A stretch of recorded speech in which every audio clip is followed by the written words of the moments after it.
It's back and bigger than ever. It's the unofficial 40 from Soonerscoop.com. Now, here's the entire Sooner Scoop crew. Carrie, Josh, Eddie, and Bob. All right, welcome back. It is the unofficial 40 podcast right here from Soonerscoop.com. It is a second unofficial 40 of the week. That's because signing day was yesterday, and it continued on today because the Sooners get a big signing in Peyton Bowen. Finally makes the switch from Notre Dame to Oregon, now to Oklahoma.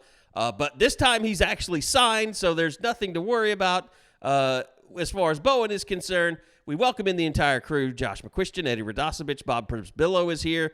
And Josh, let's I'll just admit I forgot to record.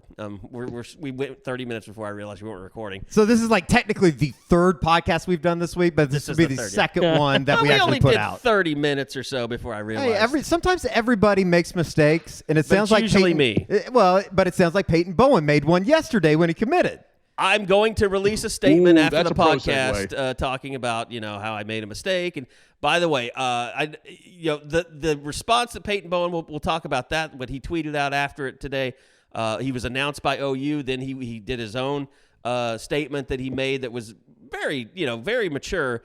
But first off, let's get back to yesterday to when Peyton Bowen had two hats on the table, one Notre Dame, one Oregon, an OU hat not to be found. And Josh McQuistion, I know you were gathered around trying to see, waiting, because you had a lot on the line. You had two predictions yesterday, Tassili and Akana, one going to Oklahoma, the other being Peyton Bowen. And it was, for a while, it's been a rough 24 hours for Josh McQuistion. So what were your thoughts as you saw what happened with Peyton Bowen yesterday? Yeah, last night may have involved some tequila to salve my wounds, but it was a tough day. But to go into the Peyton Bowen announcement, it was, and Eddie sent me the picture. I didn't see it. He sent it in our little private group chat, and it was the Oregon hat and the Notre Dame hat, and I thought, okay, it's OU. I feel as confident as I've ever felt because I've done 100 of these things, and basically what happens is it's in the Denton Geyer helmet, or it's taped to underneath the table, or there's a bag under his feet. I've seen it done 100 ways. Like there's a bunch of ways you can do it. I was like, that Oklahoma hat is somewhere there, and he's gonna pick OU. And then he picks up the Notre Dame hat. I'm like, okay. And really, it never occurred to me that Peyton would do any of the hat throwing or that's not the kind of kid he is. And we can get into that in a second. But I thought, okay, that's surprising. That's not the way I thought it was going to go, but it was within the realm of possibility. Then he throws that down, which, again, I did not see coming, and picks up the Oregon hat, and I'm like, this is nuclear meltdown. Like, my brain could barely keep processing what it was seeing because that was not part of the plan. I had not heard Oregon come up since the talk of the official visit had come along and everybody said, oh, he's going to go up to Oregon. Once that died off, it was like Oregon's not really part of this conversation right now. And I don't know. Like it was very strange. And we can kind of get into some of the dynamics and what kind of led into all that. But it was, I put it on the board. I was like, this is a jarring and just kind of a stunning deal. And I know people are like, oh, you say that all the time. No, that was almost like I needed an hour for my brain to just figure out what had happened. Well, and the other bizarre part of it was this was all going on while Brent Venables was having a signing day press conference. I'm sure he probably thought that at some point someone would tap him on the shoulder and say, hey, you got another player. And that never happened throughout the press conference. But you guys, Bob, you and Eddie were there kind of watching it go on. And I think, Eddie, you said you were even watching it online as the press conference was going on. That had to be – I mean, that's one of those days that you never really forget when something like that happens. Now, he ends up signing with Oklahoma, but it had to have been just a weird day from that perspective of the press conference. Yeah, because, as Brent's about to start, he's wearing that Christmas suit. He's feeling a little drippy in here. He was on a high. He knew he said everything was working out the way he wanted it to. And even when he talks about there's 6 defensive backs and counting, it's like, wink, wink, nudge, nudge. I know I got another one coming.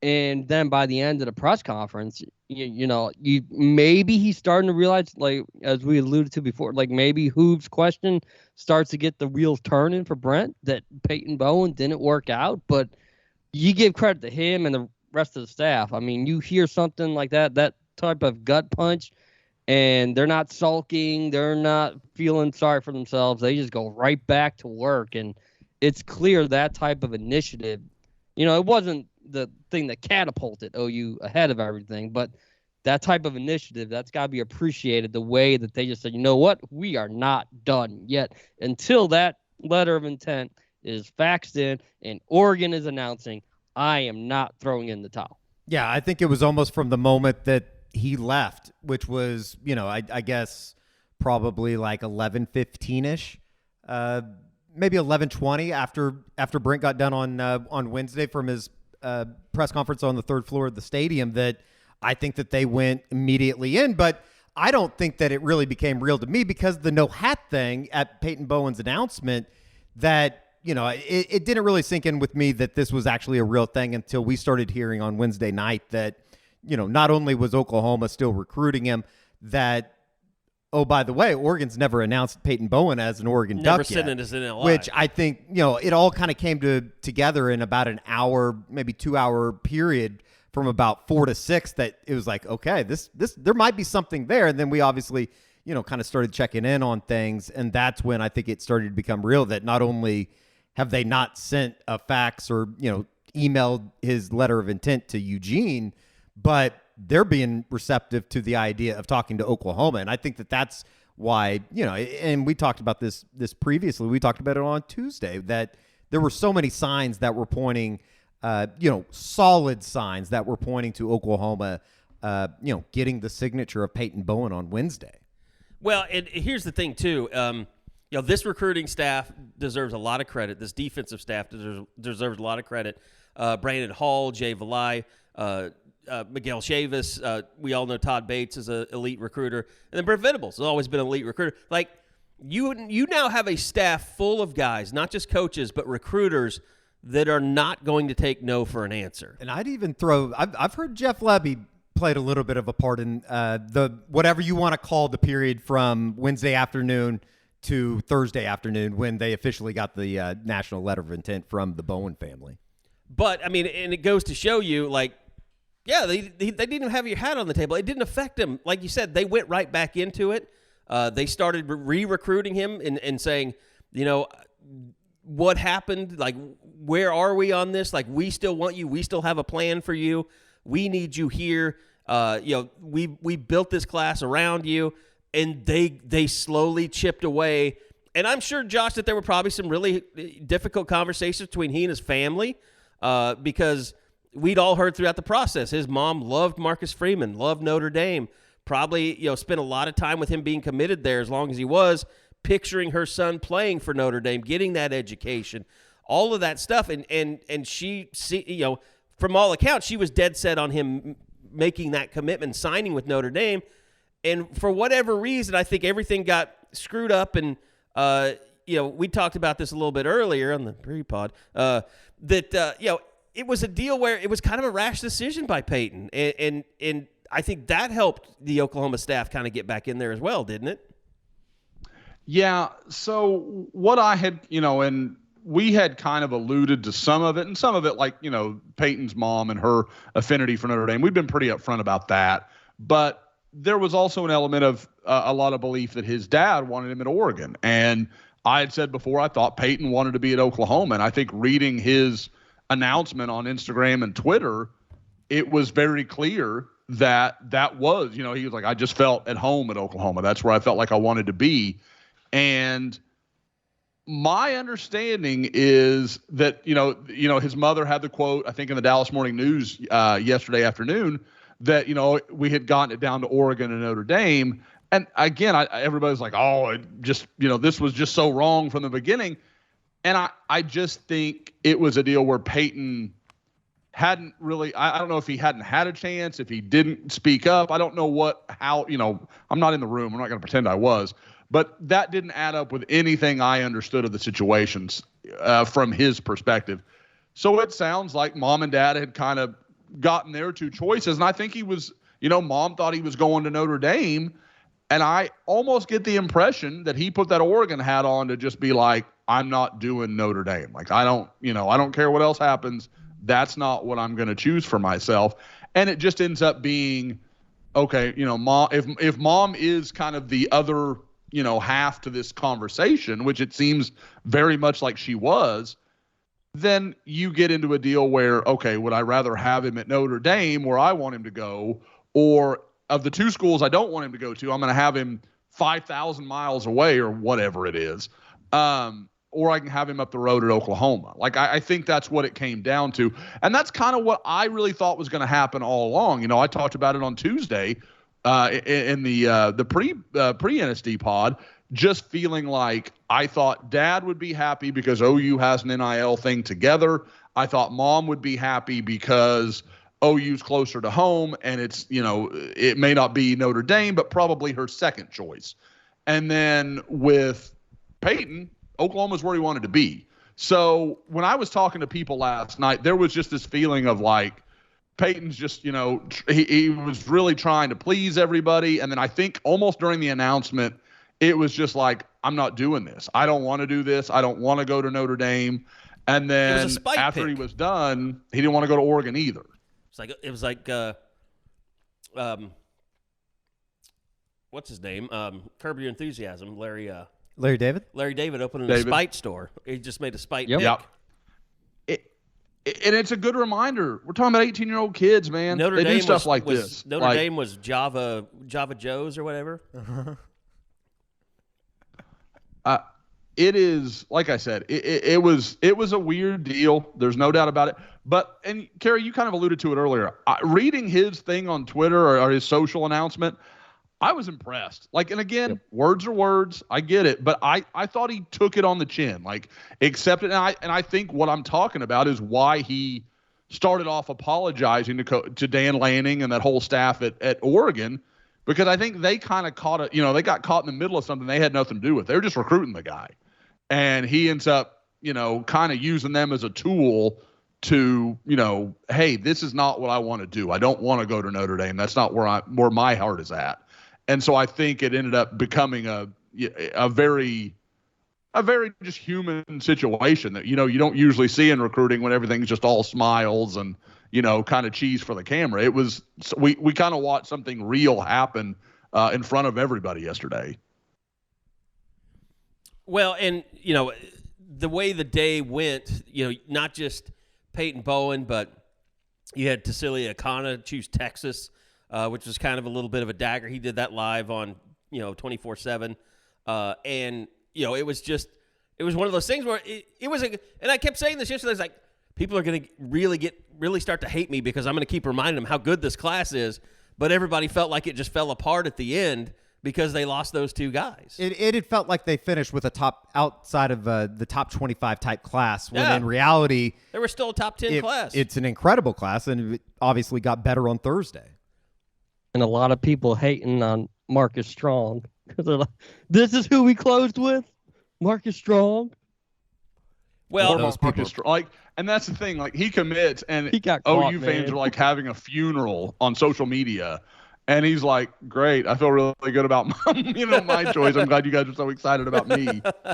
Well, and here's, what Peyton Bowen has done so far. I mean, OU moves from 10 to 7 in the Rivals rankings. They're up to number 6 in On3. They're up to number 5 in 24/7. I'm not sure what ESPN has them at. They were already four there already. They were high. Kept using that one for ESPN. So if they're any better, that'd really be something. I think. Never mind. I was going to say that if they finished in the top 3, Tom Luganbill was going to retire, but that would just be the dream. Josh is probably going to see him out in Orlando pretty soon. Yeah, I might just stay around in Orlando. I get to catch up with my old buddy. Just follow Luke you around. Loves Jackson Arnold. Loves Jackson. Can we stop with this? Every national guy's like, I think he might be the best guy in the country. Then why do you not have him ranked as such? Like, stop saying that shit to win favor with OU fans because you're terrified of him on Twitter. Like, don't, like, Jackson Arnold might be the best guy in the country, but we've got him ranked 5th. Well, are you the national director or are you not? Like, stop. I hate that shit. I'm so tired of it. Does everybody have Arch Manning ahead of him? Other than ESPN's the only place that does not have Arch Manning as the number one player and the number one quarterback. Yeah, they have Nelson, correct?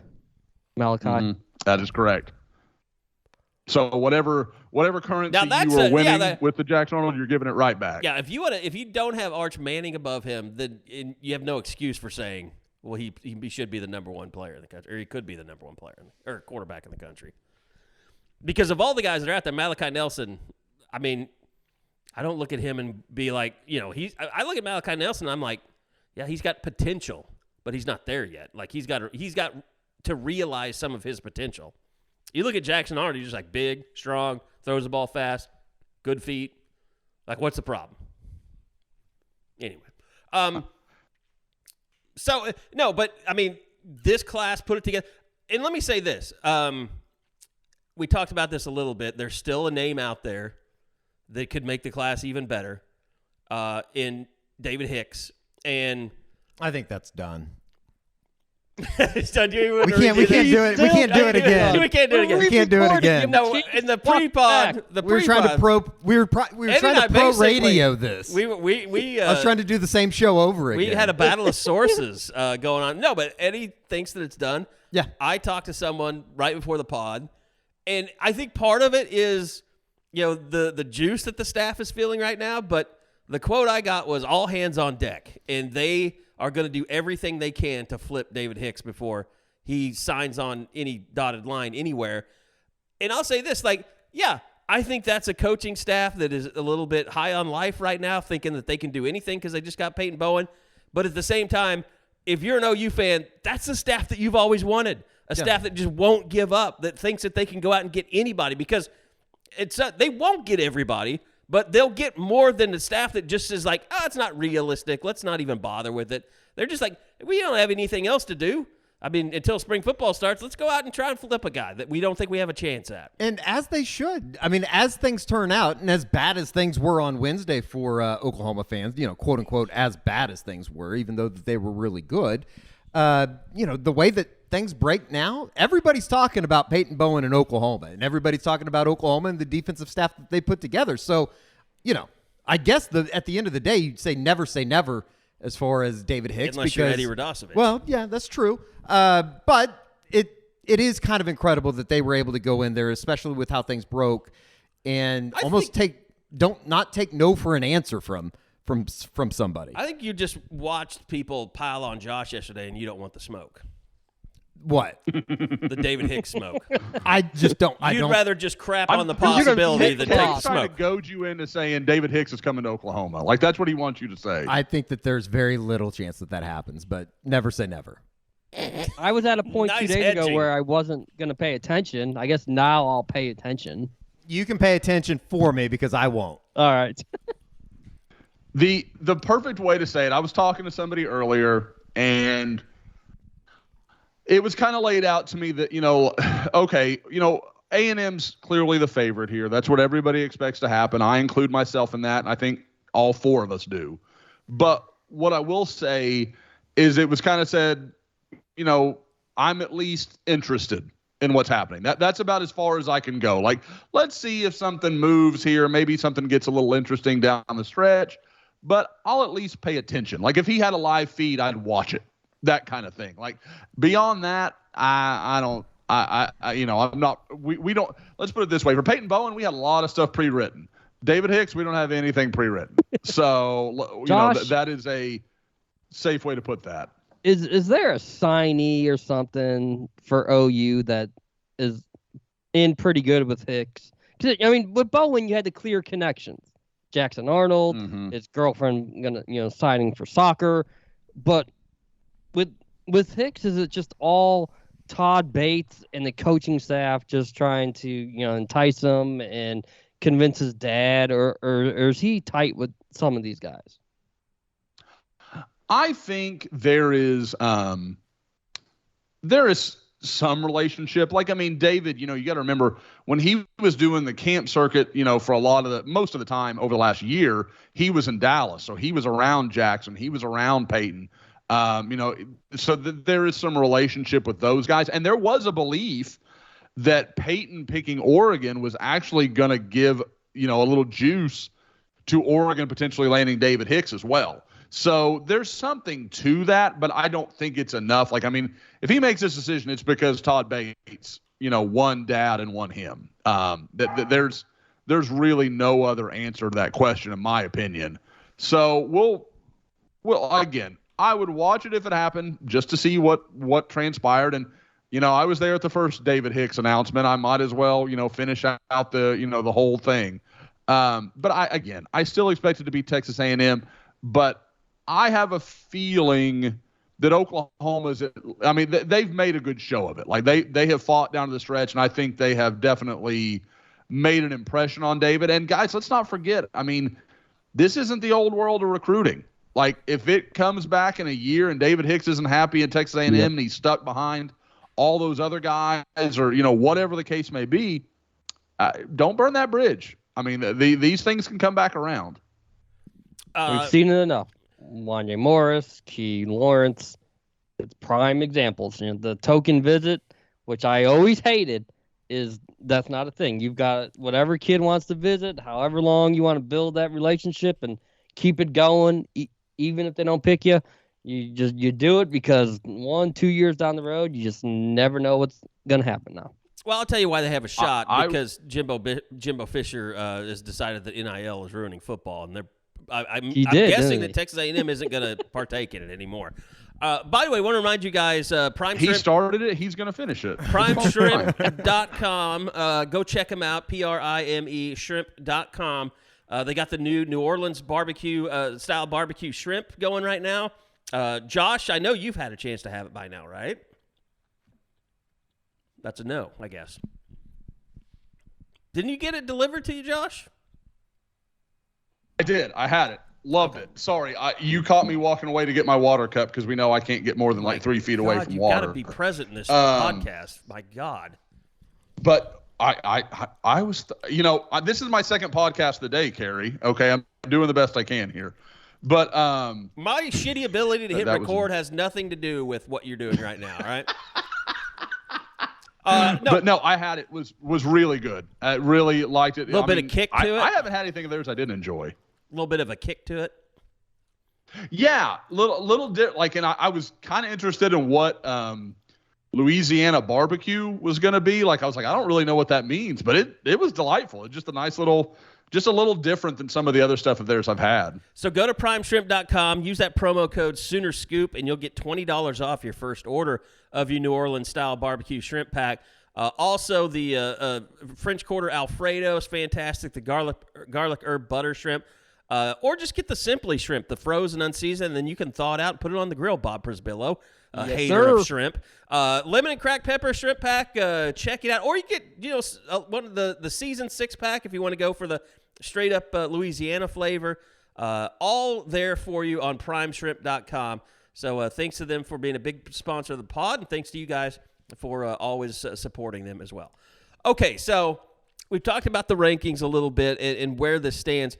The bowl game is coming up, and I guarantee you're going to watch that game and say, why can't those guys be playing right now? Because they could probably use some of those guys. But Josh, to me, something that I think has to be addressed is just what this class means to the secondary. Because now you've got Billy Bowman, you got Peyton Bowen, you bring in. We haven't even talked about the Pearson kid yet, the transfer from Texas Tech, and all of a sudden.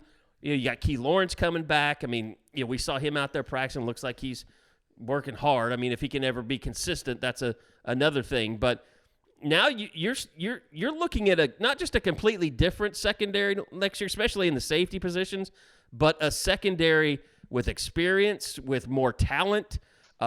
Whereas I would say, this secondary you relied on this year either was inexperienced or had experience that just didn't have talent or as much talent. You pretty much got all of it coming up next year. You're talking about 7 signees in the secondary. You've got multiple of them, and I need to sit here and go through it. But I know Kendall Dolby arrives, Peyton Bowen arrives, Eric McCarty is going to be there, but Eric McCarty's kind of an interesting deal. Like, I've got him listed at safety.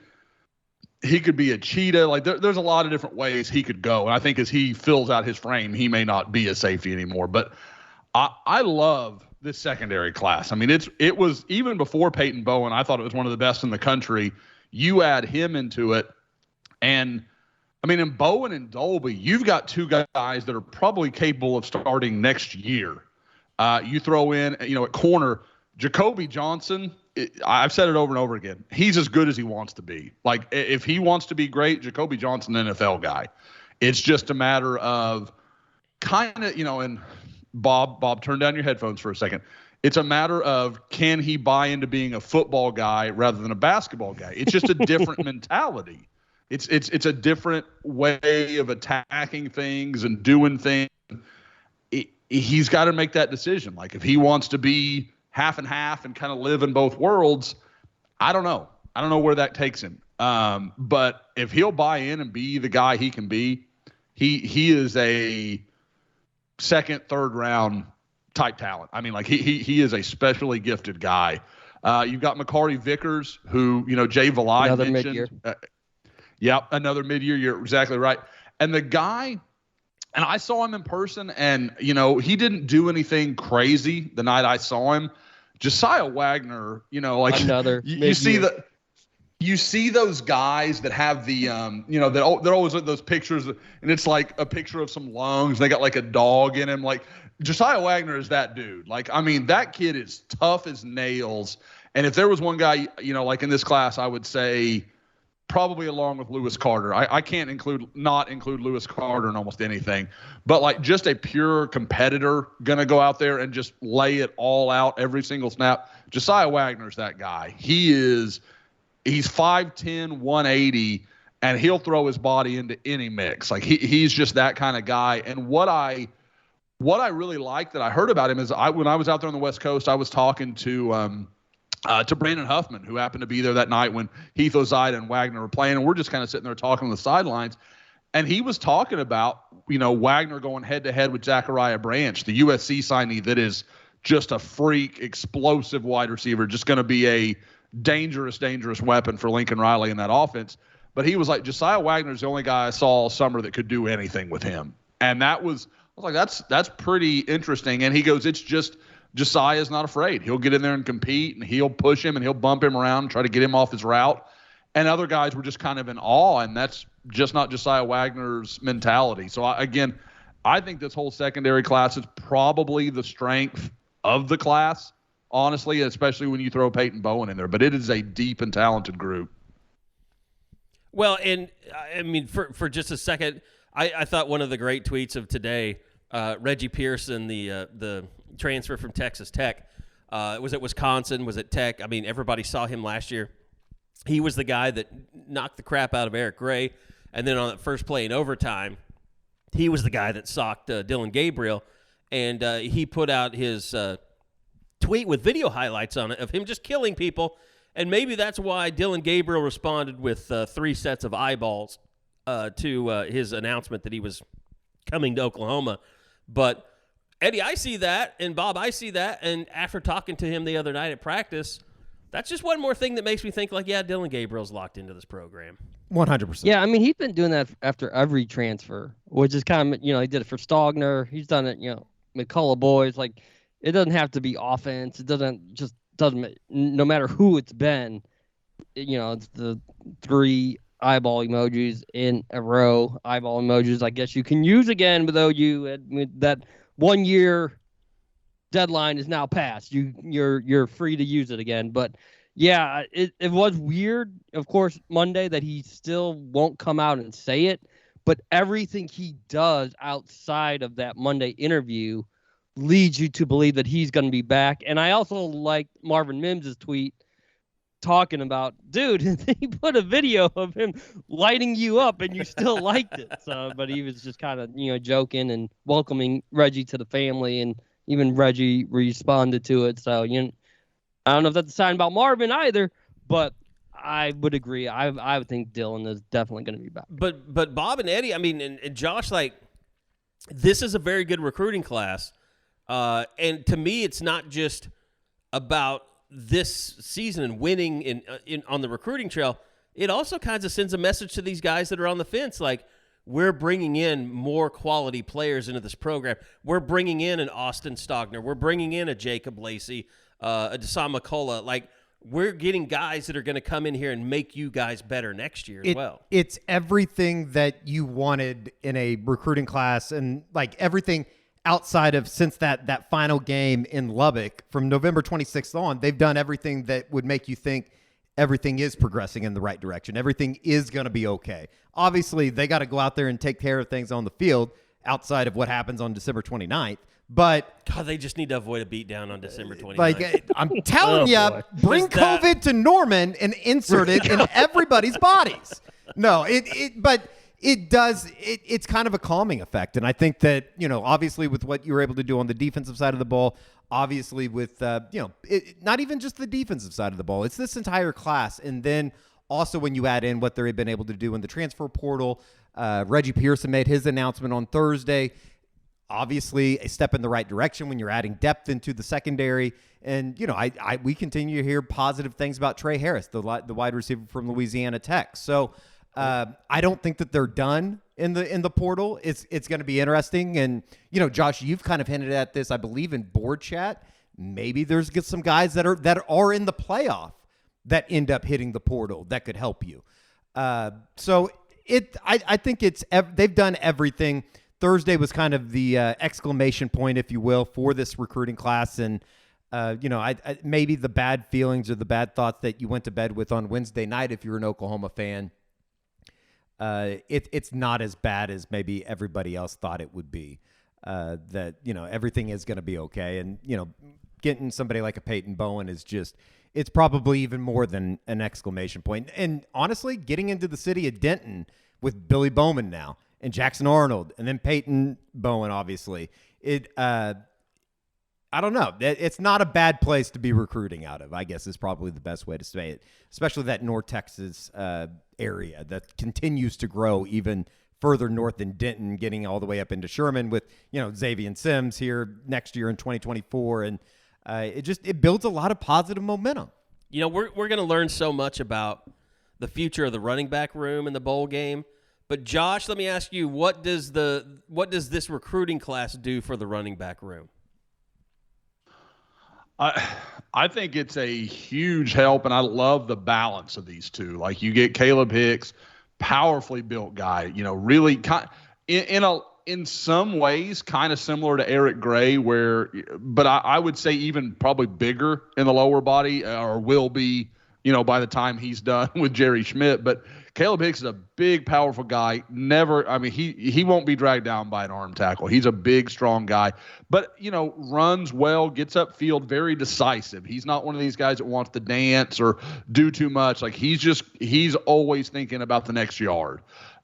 With Dalen Smothers, a lot more side to side, a lot of lateral quickness, very dangerous in the open field. And, what's going to be interesting with Dalen is I think Dalen absolutely has the ability to come in and be an impact guy from day one. He's that dangerous with the ball in his hands. He hadn't played football in a year. He had to sit out the whole year for West Charlotte. So does it take him a little while to get back up to speed? Because, you guys, we've all heard, players that have played at this level talk about it. Like, you can simulate all you want. It's different when you're just not out there. Like, the speed is different. The intensity is different. So it'll be interesting to see what he does and how that kind of plays. But, guys, I tweeted about it way back during the season. I think I was in Florida when it happened. I was watching something in it was a bunch of, kind of Charlotte high school football experts, and it got, Dalen got tagged in it. So I watched it, and it was a bunch of guys talking about it, and they were basically saying that they thought he was a superior back at the same level as the kid from Clemson right now, the kid that's starting the running, Will Shipley. So they were like, we think he's better. And you're like, these are guys that watch both of these dudes play a lot of football. So I wonder if Dalen Smothers is a little underappreciated, just nationally. What about, another position? How well did they address the linebacker position? And I think I know Eddie and I are both really impressed by Lewis Carter and just how he looks. Heat-seeking missile. He's somebody that you go, yep, Brent Venables. Like I DM'd Josh almost immediately after he sent back the Lewis Carter video when he went and saw him live. I was like, yeah, that dude. I can see what Brent likes in him. But like, I don't know. I'm Dean. To me, like Omasio is a guy that looks like he might need a year. I don't know on is it Picciotti? He's like the most unknown big time recruit, I feel like. And maybe it's just because he was at IMG and not necessarily like a well, they play those fake teams every once in a while. Yeah, like it just seems like if he was somebody, as weird as it is to say, if he was somewhere else, you would go, this guy's like a big time dude. Maybe it's just an understood because he's at IMG, he's a big time dude. But you would think that he would develop really well under Brent. Josh has left us again. Son of a bitch. Nope, damn it, I muted myself. Sorry. I was right there ready for a perfect response. No, IMG played in some years. You're right. They had the whole deal with the Sycamore game last year. But I mean, they played St. Francis in Baltimore. That's where Michael Van Buren. That's where Derek Moore from last year. That was the Oklahoma commitment for a long time. That's where he was from. I mean, they played the Central and Phoenix City. That's got a bunch of D1 guys. Desmet and St. Louis. I mean, they played a very real schedule this year. And Phil started, put up some decent numbers for, in a lot of these games, they're just running teams out of the stadium. So there were a lot of situations where, he might have had 4 tackles or something. But what I can say, it answered a lot of my questions. I don't think Phil Picciotti is an elite athlete. But if he can play with those guys, he can play. Like I kind of wondered, like, once he gets with the big boys, is he going to be able to run and do the things? Don't get me wrong; he's better tackle to tackle than anything else. But he's not. I'm gonna give a guy, let a guy catch a bit of a stray here, and I apologize in advance. Like Dane Zaslaw. Like Dane Zaslaw struggled when he had to get outside the tackles. That's not going to be an issue for Picciotti. He's not going to be as good, but he's a Mike. He's not. You don't want him living out there anyway, so it's going to be okay.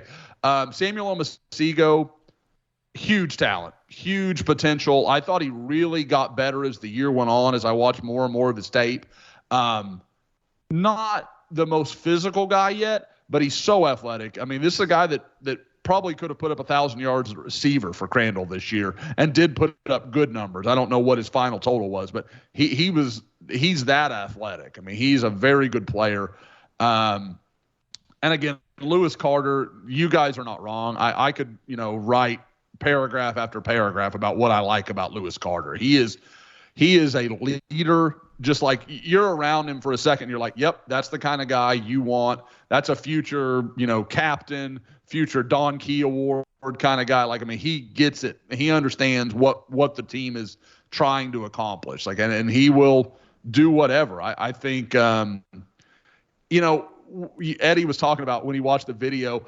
It kind of reminds me, those old cartoons you would see, and it might be like Bugs Bunny, and he's going through the field, and there's like corn stalks just falling all around him as he goes through and cuts a hole. That's what it looks like when Lewis Carter's like chasing the ball. Like there's just bodies flying away from the ball because he's just running through people. And I said it this morning with Eddie. I kind of wish he'd take a little better care of himself. Like I think there's some Brandon Everidge concern there. Like, I want your shoulders to survive for 4 years, man. Like, he plays with some reckless abandon. But, I mean, again, like, I bet Brent Venables had to watch his tape for 3 plays and was like, yep, that's a guy I want. Like, that is a Brent Venables dude from beginning to end. I was trying to look over, like, the offer list to see, where some guys ended up. Like, I saw that Blackstock ended up at Michigan State. Is there anybody that you kind of saw sign with someone? Did he really? He signed with Michigan State. I didn't see that. Is there anybody that you think of throughout the recruiting process where you just like, I can't believe that he landed at that place, or maybe a guy that kind of fell that you thought was a better player?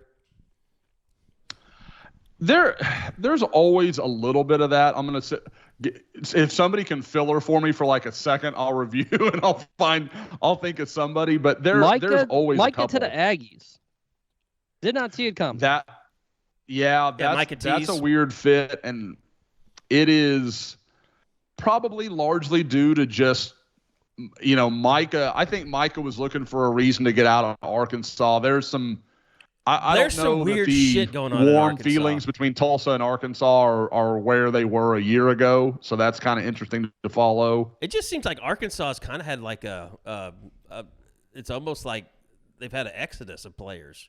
I don't know what's going on there, but it just seems like, Miles Slusher, Jalen Catalan. Yeah.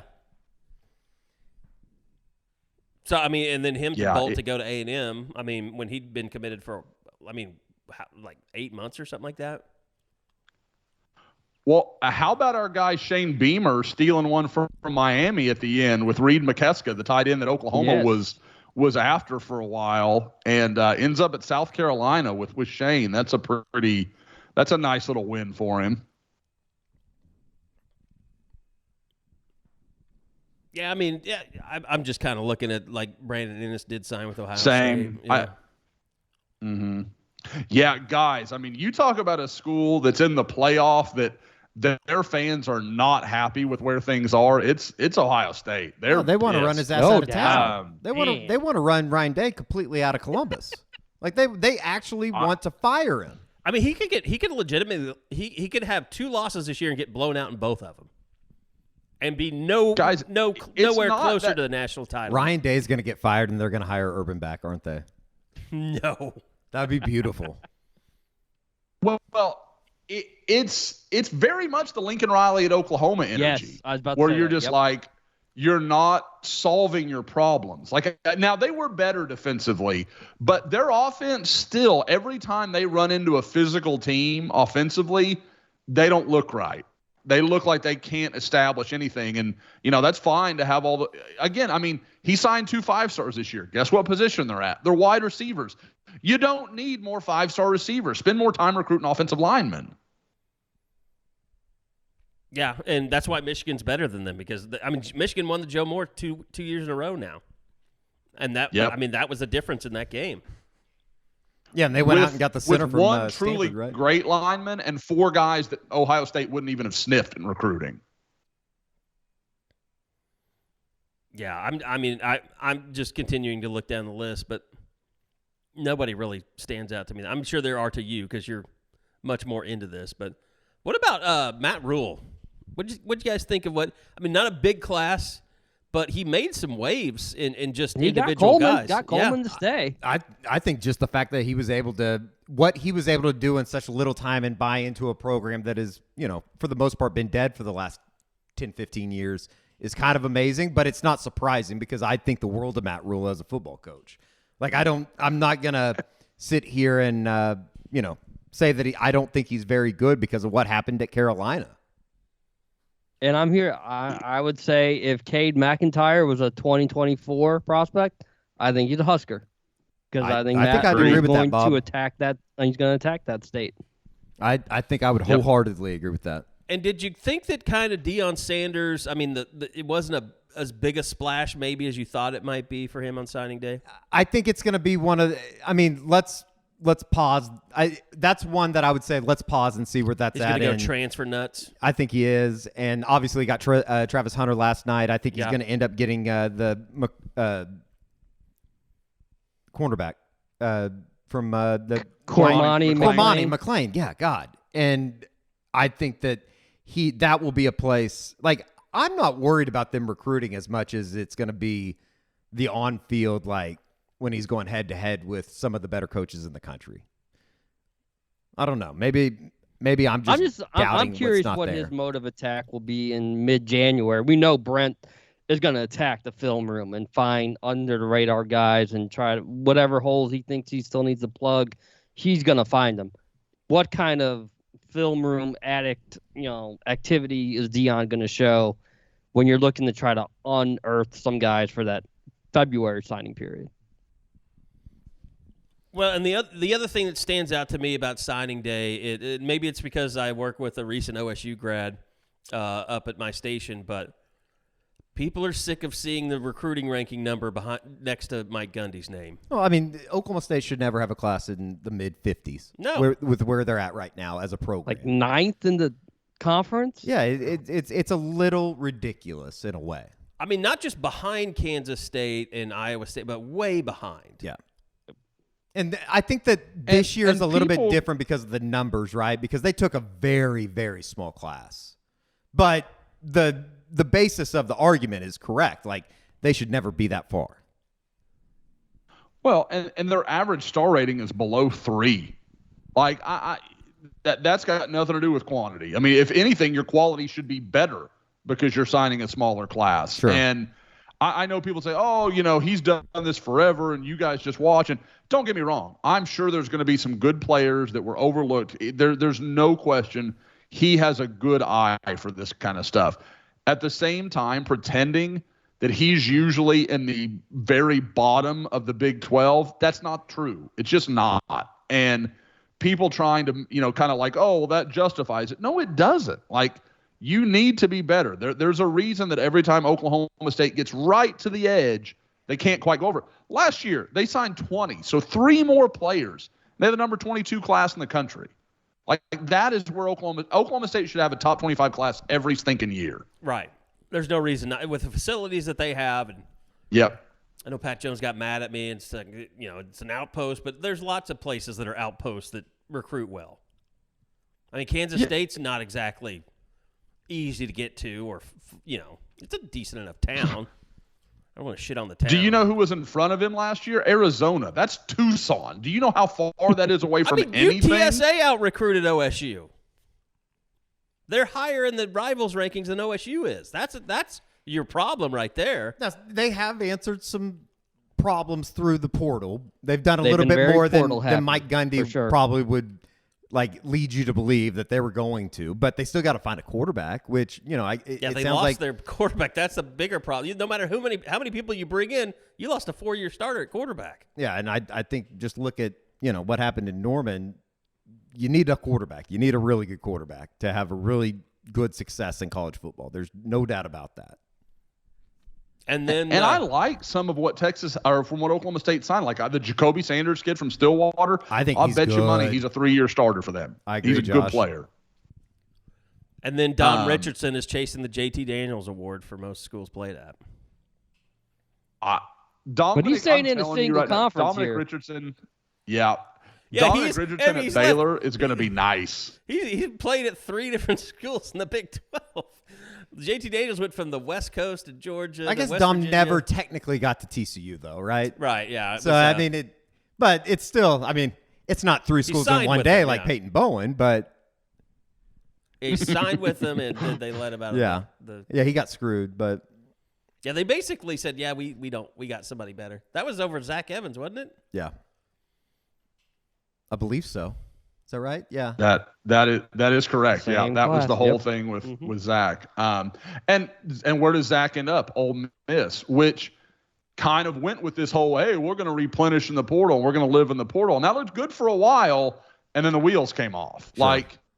It's hard to build continuity and build a team when it's just a bunch of guys coming in from time to time. Our guy Spav at Texas State tried to do it, and it didn't go well. The problem is, Josh, everybody looks at the portal, and they think the portal is Caleb Williams and Jordan Addison. That's not really what the portal is. That was free agency.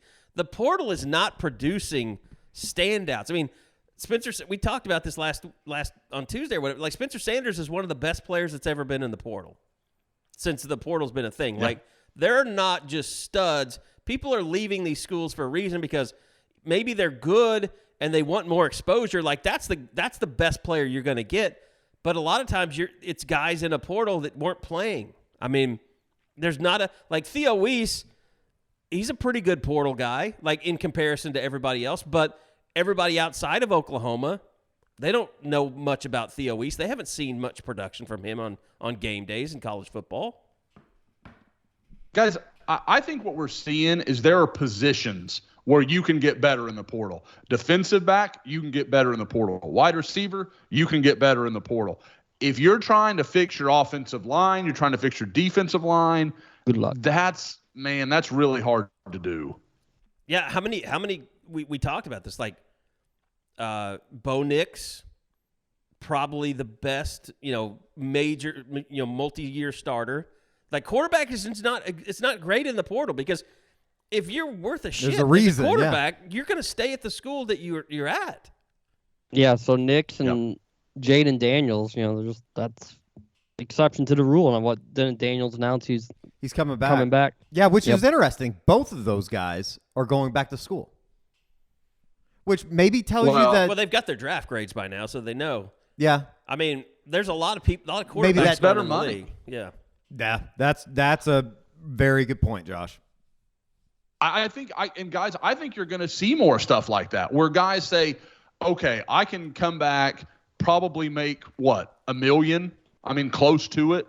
At certain schools, I can come back, do that, or I can go to the NFL and hold a clipboard, make maybe half of that, and then I'm in the same draft spot anyway in a year's time, and I'm $500,000 richer. Like, I got to play another year, like, and be the guy kind of thing. Like, that to me makes all the sense in the world. And the one thing I will say I'm super glad for is that we didn't see Drake May do anything. Like, that would have been like, okay, now, it's like, sleazy, Caleb Williams, at least there was a reason. He followed his coach. Okay, OU fans can feel however they want about that, but there's cause. Like, you understand that.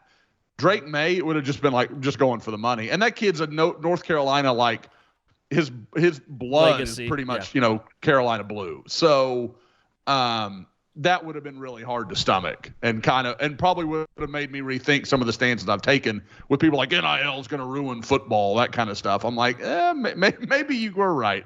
But I like I said, I think you're going to find guys like this hanging around and coming back, and and it's an interesting choice because this year's quarterback class is kind of soft after the very, those top 2 or 3 guys. And then next year could be just stacked. There could be a lot of guys to be found. And then in 25, it's I think there's going to be a lot of eyeballs on what happens here in the state of Oklahoma, just with all the guys that OK Preps is going to have to offer. That's going to be a really interesting thing to watch Oklahoma maneuver through. And it's funny because it depends on who you talk to. Like, I'll talk to certain people like, oh, that guy's not that great. And then, I'll talk to somebody else like, oh, that guy's the man. But there are 4 legitimate Power 5 quarterbacks in that class. You've got Ficklin at Muskogee. You've got Grady Adamson at Deer Creek. You've got McComb at Edmond Memorial. And then, of course, the most famous of all at Union. Shaker. Oh, Shaker. Yeah, Shaker Rising. Sorry, Shaker. That is, and 3 of those 4 have Power 5 offers already. So the Ficklin kid is going to be really interesting to follow. Super explosive athlete. Like, you kind of wonder, I wonder what if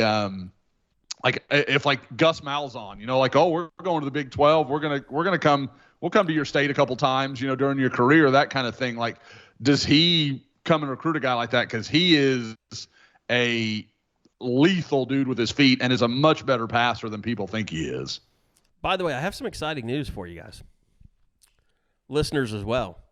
I just sent an email today to Dead Soxy with a graphic. They're getting ready to make unofficial 40 socks for us. Beautiful. What? Yeah. Beautiful. I love it.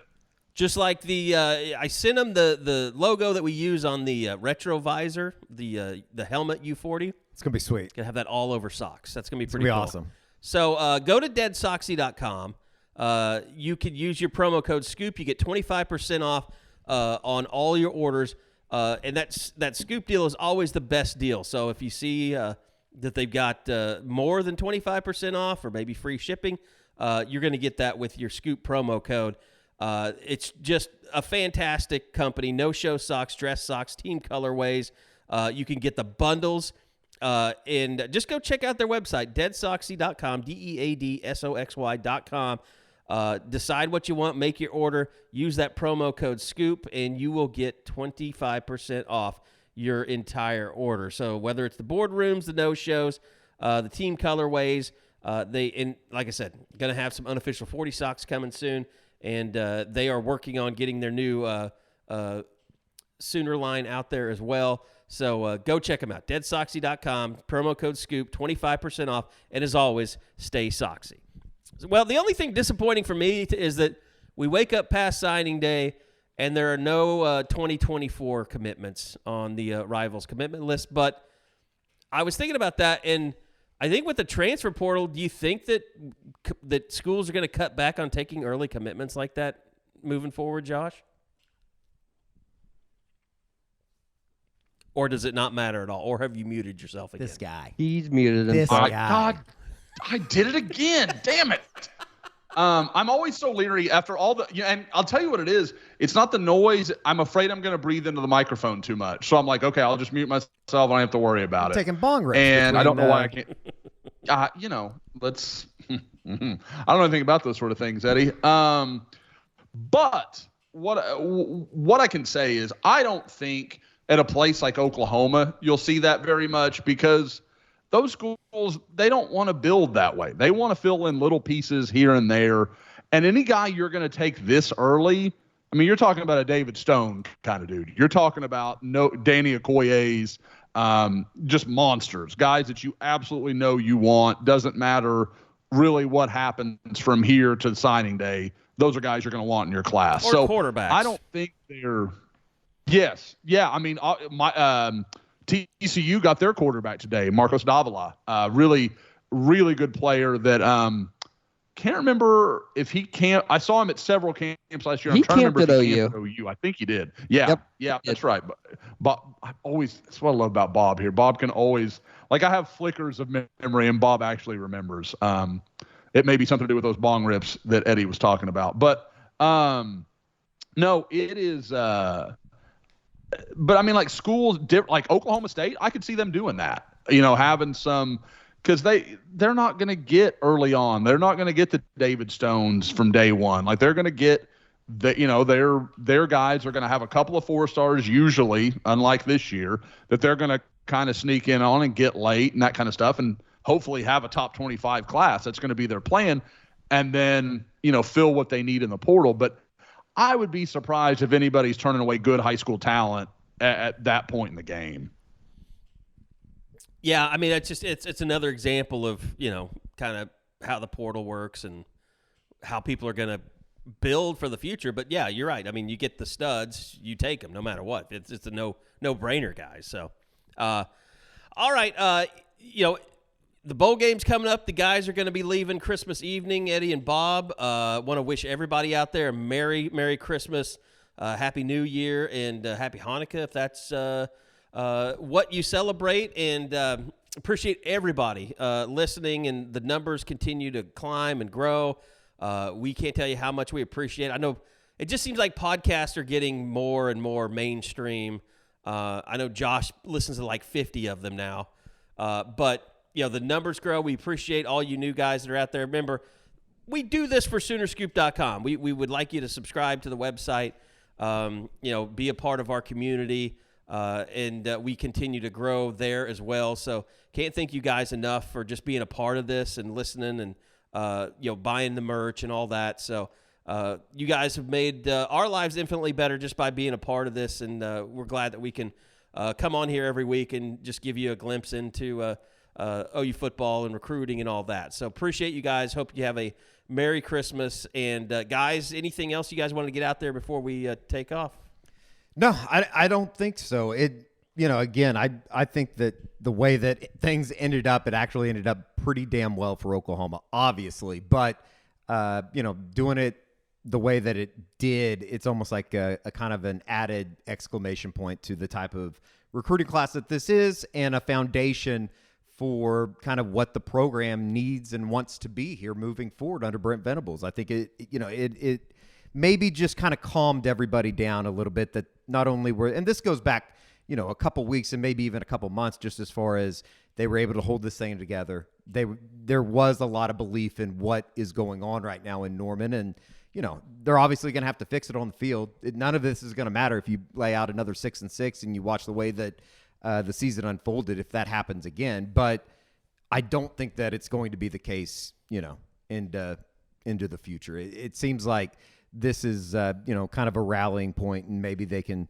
build off of this, outside of what happens on the 29th next week. Well, and to that end, 26 will be, you guys will get there the evening of Christmas. 26, they'll have the press conferences. So there'll be content flowing from the 26 on until after the game. So you want to stay tuned into Soonerscoop.com. And, basketball taking a little bit of a step, but, with their win over Florida. And that was the women, right? The women gave Florida only their second loss of the season or something like that. Beat the shit out of them last night. Killed them. Yeah. And really good win for the men's team on Tuesday night. That was a really, as long really as nice Florida win. turns it around, because they're 7-5. Sure. Technically, OU's they're 9-3. Florida's 7-5. You think the Gators can get it going, but if they don't get it going, then that win's not going to mean anything. Yeah, they were an underdog though, and it paid off on the money line, and that's all that really matters at the end of the day, Bob. They have a week off. They'll start Big 12 play New Year's Eve afternoon against Texas at Lloyd Noble. So looking forward to that. It's going to be madness in the Big 12 this year. Just so many good teams. So all kinds of stuff to come, but that bowl coverage coming up on the 26th. And again, everybody have a Merry Christmas, Happy Hanukkah, Happy New Year, and we'll be back again next week from Orlando. At least the guys will be in Orlando as we get you ready for the Cheez-It Bowl. Trash crackers. I'm sorry, I'm going to say it. We'll see you guys back here again next week for another edition of the Unofficial 40 podcast from Soonerscoop.com.